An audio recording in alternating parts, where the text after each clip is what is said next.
दोस्तों नमस्कार। जैसा कि आप देख सकते हैं, मैंने आपको बता रखा है कि प्रश्न बैंक हर विषय की मैं आपको उपलब्ध करवाऊंगा, जिसमें से आपके 100% क्वेश्चन बनने वाले हैं आपकी प्री बोर्ड परीक्षा और बोर्ड परीक्षा में। तो ध्यान रखें दोस्तों, कक्षा 12वीं मध्य प्रदेश की जो बोर्ड परीक्षा और प्री बोर्ड परीक्षा है उसके लिए उन्होंने जारी की है माध्यमिक शिक्षा मंडल भोपाल ने प्रश्न बैंक। इन प्रश्न बैंक में से ही आपके पूरे क्वेश्चन आएंगे, एक भी क्वेश्चन ऐसा नहीं रहेगा कि प्रश्न बैंक में से नहीं आया। तो आज हम बताएंगे आपको, विषय रहेगा अर्थशास्त्र।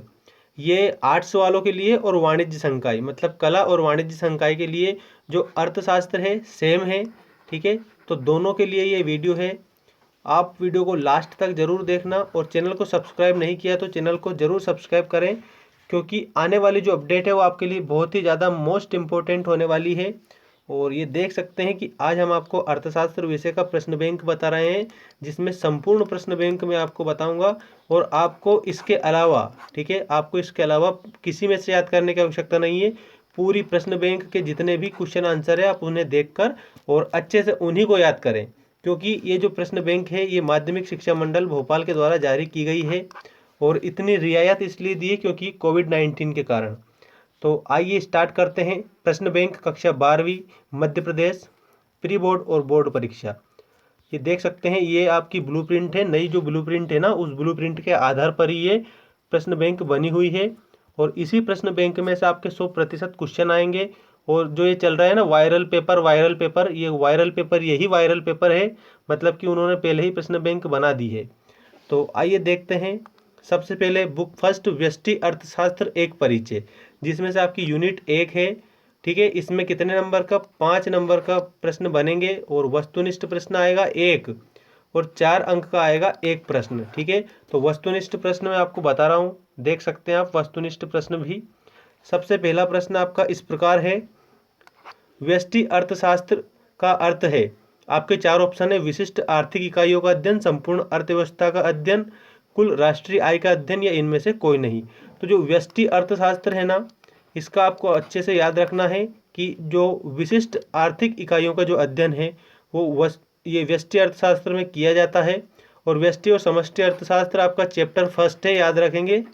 ठीक है, अब इसके बाद में अगला देखिए, अगला है व्यष्टि अर्थशास्त्र तथा समष्टि अर्थशास्त्र दोनों हैं। तो दोनों क्या है? तो इसमें परस्पर पूरक है, याद रखना, क्योंकि जो व्यष्टि अर्थशास्त्र और समष्टि अर्थशास्त्र वो क्या है? परस्पर एक दूसरे के पूरक है। ठीक है, वो किस प्रकार से पूरक है वो भी मैं आपको इसमें बता दूंगा। जैसे मान लीजिए जो व्यष्टि अर्थशास्त्र है ना, उसमें तो विशिष्ट आर्थिक इकाइयों का अध्ययन किया जाता है। और जो समष्टि अर्थशास्त्र होता है, ठीक है, जो समष्टि अर्थशास्त्र है ना, इसमें समग्र का अध्ययन किया जाता है। किसका अध्ययन किया जाता है? समग्र का, मतलब कि सभी इकाइयों का अध्ययन किया जाता है, जिसको हम इस प्रकार से भी बोल सकते हैं कि समस्त इकाइयों का अध्ययन किसमें किया जाता है? समष्टि अर्थशास्त्र में किया जाता है। तो व्यष्टि अर्थशास्त्र तथा समष्टि अर्थशास्त्र परस्पर पूरक है। अब देखते हैं अगला क्वेश्चन, निम्न में से किस अर्थव्यवस्था में सामाजिक हित एवं कल्याण को महत्व दिया जाता है? किस अर्थव्यवस्था में सामाजिक हित और कल्याण को महत्व दिया जाता है? तो वो आएगा दोस्तों समाजवादी अर्थव्यवस्था में। समाजवादी अर्थव्यवस्था में दिया जाता है महत्व, समाजवादी अर्थव्यवस्था। अगला देखिए, इसके बाद में उस केंद्रीय, ये इसको थोड़ा ऊपर कर देता हूँ, अच्छे से आपको पता चलेगा। इसके बाद में हम 4 अंक वाले क्वेश्चन देखेंगे। उस केंद्रीय समस्या की पहचान कीजिए जो उत्पादित की जाने वाली वस्तुओं की मात्रा से संबंधित है। ठीक है, उस केंद्रीय समस्या की आपको पहचान करना है जो उत्पादित की जाने वाली वस्तुओं की जो मात्रा है उससे संबंधित है। तो 4 ऑप्शन है, क्या उत्पादन किया जाए, कैसे उत्पादन किया जाए, किसके लिए उत्पादन किया जाए, इनमें से कोई नहीं। अगला है सूक्ष्म अर्थशास्त्र अध्ययन करता है। तो जो सूक्ष्म अर्थशास्त्र है ना, वो किसका अध्ययन करता है? विशिष्ट फर्मों का अध्ययन करता है। किसका अध्ययन करता है? मैं यहाँ पे लिख देता हूँ, विशिष्ट फर्मों का अध्ययन करता है। विशिष्ट फर्मों का अध्ययन करता है, ये इसका करेक्ट होगा, जो कि आपका ऑप्शन नंबर बा में दे रखा है। अब देखिए 4 नंबर वाले प्रश्न, और ये प्रश्न आप अच्छी तरह से हल करेंगे। इसके बाद में हम नेक्स्ट चैप्टर देखेंगे। ये कि यही 100% 100% ये कि यही क्वेश्चन आएंगे मध्य प्रदेश की प्री बोर्ड परीक्षा में भी, कक्षा 12वीं की में, और बोर्ड परीक्षा में भी। दीर्घ उत्तरीय प्रश्न पहला देखिए, किसी अर्थव्यवस्था की 4 केंद्रीय समस्याओं को बताना है। केंद्रीकृत योजनाबद्ध अर्थव्यवस्था को समझाइए, बाजार अर्थव्यवस्था को समझाइए। दोस्तों, अगर आपने चैनल को सब्सक्राइब नहीं किया है तो चैनल को जरूर सब्सक्राइब करना, क्योंकि इस प्रकार की जो कक्षा 12th की है अपडेट हमारे चैनल पर मिलेगी। और हर विषय के 2-2 मॉडल टेस्ट पेपर आंसर सहित मैंने अपलोड कर रखे हैं, जिसमें जितने भी ओटी है, ऑब्जेक्टिव टाइप क्वेश्चन, सारे के सारे क्वेश्चनों का आंसर आपको मिलेगा। और मॉडल क्वेश्चन मिलेंगे जो आपकी जो बोर्ड परीक्षा है उसके लिए मोस्ट इम्पोर्टेंट है। और वो किसके आधार पर है?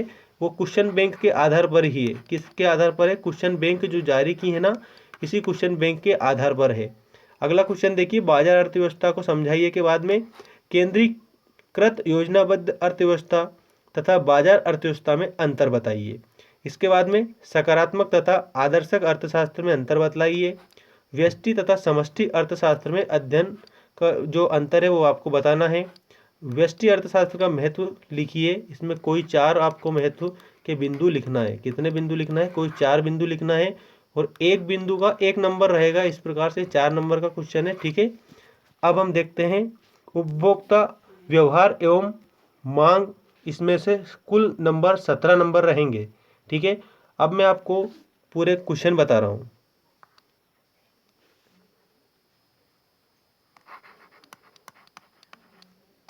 दोस्तों, अगर लाइक नहीं किया है तो लाइक जरूर कर दें। चलिए देखते हैं। इसमें से वस्तुनिष्ठ प्रश्न आपके 4 नंबर के रहेंगे, 2 नंबर का 1 प्रश्न रहेगा, 3 नंबर के 2 प्रश्न रहेंगे और 5 नंबर का 1 प्रश्न रहेगा। तो ये यूनिट 2 है। वस्तुनिष्ठ प्रश्न देखते हैं। जब सीमांत उपयोगिता शून्य होती है तब कुल उपयोगिता घटने लगती है, स्थिर रहती है, बढ़ने लगती है, गुणा करती है। दोस्तों, क्वेश्चन बैंक है तो सारे क्वेश्चन में बता रहा हूँ, ध्यान रखेंगे आप। अगला देखिए, अगला है इसमें सीमांत उपयोगिता हो सकती है धनात्मक, ऋणात्मक, शून्यात्मक या उपयुक्त सभी। अगला है उदासीनता वक्र का नीचे की ओर ढाल सूचित करता है धनात्मक ढाल, ऋणात्मक ढाल, स्थिर ढाल या इनमें से कोई नहीं। इसमें अगला देखिए, उपभोग की अंतिम इकाइयों से प्राप्त होने वाली उपयोगिता को कहा जाता है सीमांत उपयोगिता, धनात्मक उपयोगिता, ऋणात्मक उपयोगिता या फिर शून्यात्मक उपयोगिता। यूनिट 2 के अब रिक्त स्थान देख लेते हैं। और रिक्त स्थान के बाद में हम देखेंगे सत्य असत्य बताइए। अच्छे से आप इसे पूरे को हल करेंगे। इन्हीं में से आपकी वार्षिक परीक्षा में आएगा, ये जरूर ध्यान रखना। और इन्हीं में से प्री बोर्ड में आएगा। इसीलिए हम कह सकते हैं कि ये आपका वायरल पेपर है। कैसा है? वायरल पेपर है। वायरल पेपर क्यों है? क्योंकि ये बोर्ड ने बनाया हुआ है, इसलिए।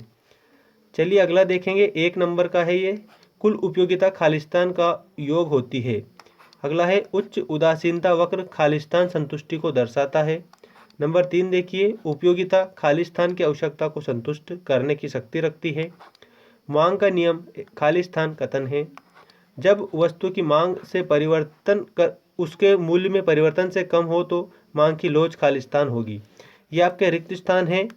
और रिक्त स्थान के बाद में अब देख लेते हैं क्वेश्चन नंबर 3। इस क्वेश्चन नंबर 3 में आपको क्या बताया है? सत्य असत्य बताइए। ठीक है, सत्य असत्य अब हम देखने वाले हैं। देख सकते हैं आप, ये आपके सत्य असत्य आ गए हैं। और सत्य असत्य के बाद में 1 अंक वाला जो क्वेश्चन है वो स्टार्ट होंगे। उपयोगिता व्यक्तिगत होती है। सीमांत उपयोगिता ऋणात्मक भी हो सकती है। गिफिन वस्तुएं घटिया वस्तुएं हैं। जब मांग तालिका को रेखाचित्र द्वारा व्यक्त किया जाता है तो उसे मांग वक्र कहते हैं।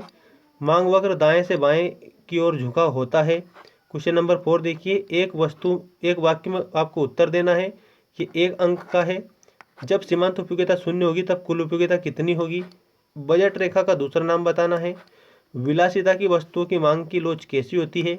कीमत तथा मांग के बीच किस प्रकार का संबंध होता है? मांग वक्र की मान्यता के अनुसार उपभोक्ता की आय कैसी मानी जाती है? इन प्रश्नों के बाद में सही जोड़ी देख लो। और सही जोड़ी के बाद में अति लघु उत्तरीय क्वेश्चन की हम बात करने वाले हैं। देखिए, स्थानापन्न वस्तुएं, पूरक वस्तुएं, गिफिन की वस्तुएं, बेलोचदार मांग और मांग के नियम के अपवाद, कुल उपयोगिता और बजट रेखा। अब ये 7 ये जोड़ी के दिए हैं ना, इन जोड़ी में से आपके कम से कम 1 नंबर का बनने वाला है। ये यहाँ पे लिखा हुआ है 1 नंबर का क्वेश्चन इसमें से आएगा। और ये आएगा मतलब 100% आएगा। ठीक है, जिसको विश्वास हो वो अच्छे से पढ़ेंगे। हाँ, अगला देखिए, इसके बाद में नंबर 5, क्वेश्चन नंबर 5 में क्या दिए? अति लघु उत्तरीय प्रश्न दिए हैं। अति लघु उत्तरीय प्रश्न ये है, उपयोगिता किसे कहते हैं, सीमांत उपयोगिता का अर्थ लिखिए, कुल उपयोगिता किसे कहते हैं, बजट रेखा किसे कहते हैं, बजट सेट किसे कहते हैं। इसके बाद में उदासीनता वक्र क्या है, मांग का अर्थ लिखिए और मांग की लोच किसे कहते हैं। ये 2 नंबर वाले प्रश्न है। इसमें आपको अगर ये क्वेश्चन आप 8 क्वेश्चन याद करोगे तो ये समझ लेना कि इसमें से आपके 2 नंबर पक गए हैं, 100% कंप्लीट हो चुके हैं। इसके बाद में नंबर 3, हाँ इसमें देखिए लघु उत्तरीय प्रश्न में 3 नंबर के क्वेश्चन रहेंगे।